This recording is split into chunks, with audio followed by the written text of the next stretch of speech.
Shalom sobat-sobat yang dikasihi Tuhan, ada kabar sukacita yang hendak saya sampaikan kepada Anda semuanya.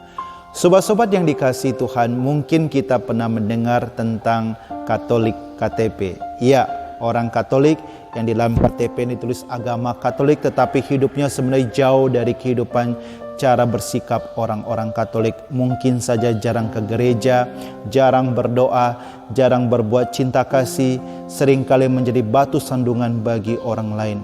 Mungkin saya juga, kalau saya melihat diri saya waktu sebelum saya kecelakaan tanggal 3 Oktober 2004, saya mungkin termasuk orang juga Katolik KTP, orang Katolik yang hanya menjalankan tugas kewajiban tapi seringkali tidak pusing dengan Tuhan, gereja, dan sesama.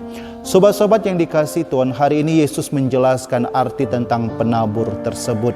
Penabur yaitu Allah sendiri, dan benih yang ditaburkan adalah firman Allah. Tetapi apa yang Allah taburkan ternyata menghasilkan buah yang berbeda-beda. Ada 4 jenis tanah. Yang pertama, benih yang jatuh di pinggir jalan.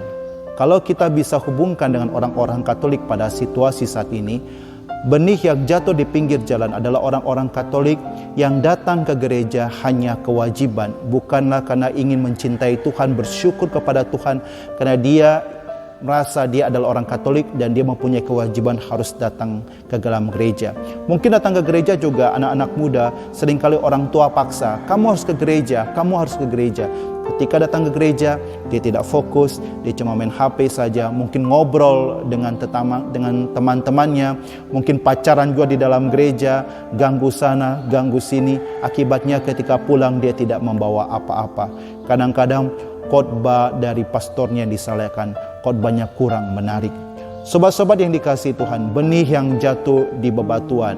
Kalau kita hubungkan dengan orang Katolik yang datang ke dalam gereja, suka sekali datang ke gereja, suka mencari khotbah-khotbah yang bagus.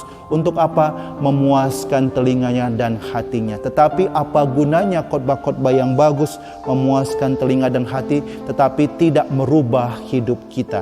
Banyak orang Katolik yang mencari, Romo ini bagus, maka itu mereka pindah ke satu gereja ke gereja yang lain, hanya demi memuaskan telinga mereka. Sobat-sobat yang kasih Tuhan, ada juga benih yang ketiga jatuh di semak duri.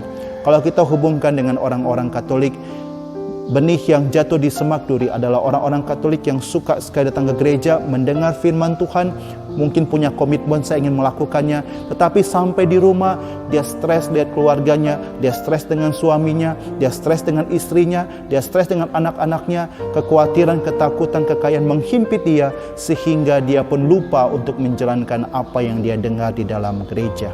Tahun 1998 terjadi kerusuhan di dalam Jakarta.